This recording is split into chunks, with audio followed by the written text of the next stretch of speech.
Your family is not prepared for an emergency. I know you think you are. I thought I was too. You're not, and I'm going to prove it to you in the next 30 seconds. There was a kitchen cabinet in my mom's house. On the inside of the door, post-it notes everywhere. Phone numbers in pencil, some of them with no names next to them.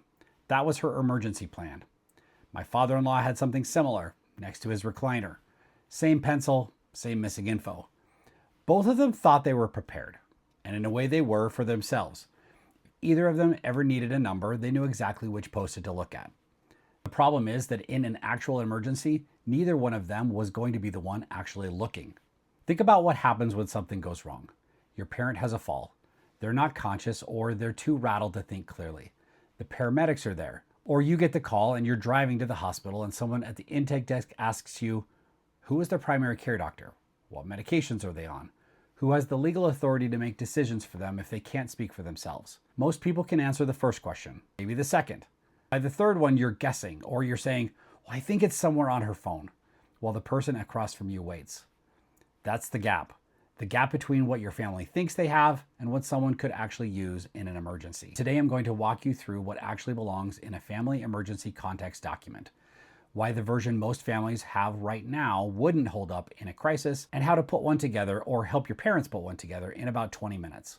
My name is Mike. I've been through 6 losses in my own family in the last 16 years, including my son Cameron, my brother Brad, and both of my parents. I didn't want to get good at the practical side of this. I just had to. That's where this is coming from. If you ask most families whether they're prepared, they'll say yes. Mom has phone contacts. Dad knows the doctor's name. There's a list of phone numbers somewhere. The problem is that none of this is a plan. It's the illusion of a plan, and it works fine right up until the person who built it isn't the one who needs it. In a real emergency, the person who needs the information is almost never the person who created it. It's a spouse, or a child, or a sibling, or a neighbor, or sometimes a first responder who has never met your family before. That person needs a name, a number, and sometimes a yes or no answer. And they need it in the first 5 minutes. A document designed for that person, not for your parent, looks completely different than a fridge magnet and a stack full of post-it notes. That's the shift. Once you see it that way, the rest is easy. Let me show you what this looks like. This is a free Google Doc I built. The link is in the description, and you can make your own copy in about 10 seconds. It's designed so that the person picking it up can scan it in under a minute. It's split into 2 parts. Part 1 is the emergency snapshot, what someone needs in the first 30 minutes.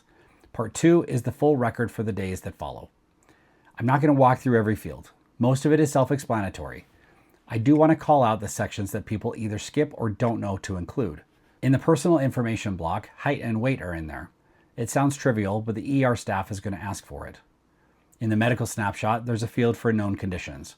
Diabetes, a heart condition, anything a doctor would need to know in the first 5 minutes that isn't covered by medication or allergies. And here's the thing about the insurance fields right above it. Try to recite your mom's insurance group number right now without looking.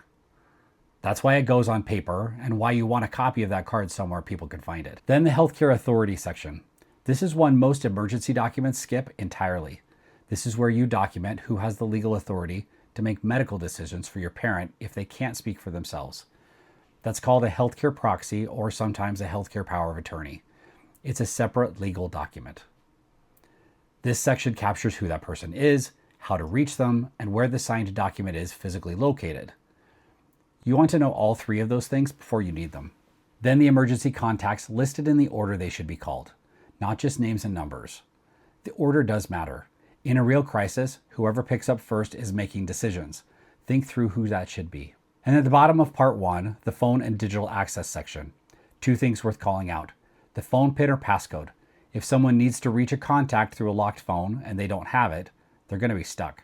And the legacy contact field for iPhone or trusted contact for Android. This is a setting that designates someone who can access your account if something happens to you. Most people have never set it up. I'm going to do a separate video on how to do that. For now, just know the field is there and worth filling in. Part 2 of this document is the full record. Medical providers, primary care, specialists, dentist, eye doctor, pharmacy. Fill in what you can. Patient portal is also worth filling out because that's often where recent test results and records live. Then there's the document locations section. This is the most skipped section on any form like this. Where's the will? Where's the advance directive? Where's the life insurance policy? not the documents themselves, just where to find them. This section alone has saved families weeks of searching. There's also a section for faith or community leader, a pastor, rabbi, clergy member, or whoever your parent would want called. In a real crisis, this person often shows up before extended family does. They should be on the document. At the very end, a section for who has a copy of this document. Most people fill out the whole thing and never tell anyone where it is.